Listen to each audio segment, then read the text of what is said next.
Welcome to Keep the Faith Ministry News. I'm Pastor Hal Mayer. Sylvia Allen, a state Republican senator in Arizona, in commenting on a new gun law to allow concealed carry permit holders to carry their guns into public buildings, said she thinks the new law is necessary because of the failure of all Americans to attend church on Sundays.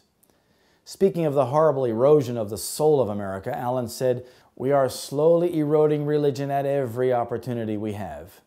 Probably we should be debating a bill requiring every American to attend a church of their choice on Sunday to see if we can get back to having a moral rebirth." When under pressure, Allen said she made a flippant comment. She wished the nation could go back to the 1950s when people prayed, people went to church. I remember on Sundays the stores were closed. The biggest thing is religion was kicked out of our public places, out of our schools. Though Allen, a Mormon, said that such a debate about a Sunday law would never be allowed, and we would not even be debating that, her comments underscore the latent and perhaps longing desire of some to establish religious worship laws. Allen is partly correct that the moral fiber of the United States is related to spiritual engagement, and that much of that has been lost since the 1950s. However, legislating church attendance is not going to correct that problem.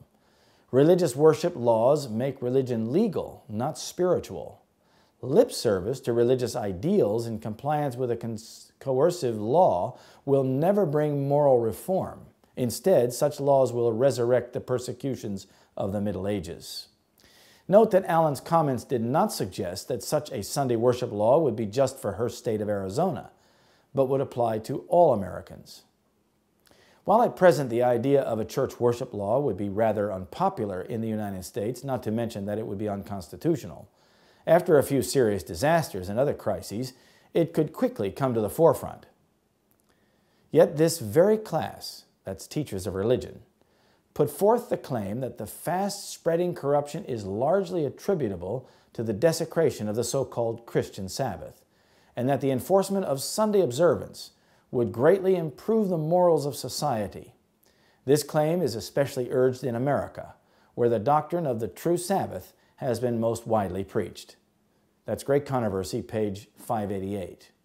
To secure popularity and patronage, legislators will yield to the demand for a Sunday law.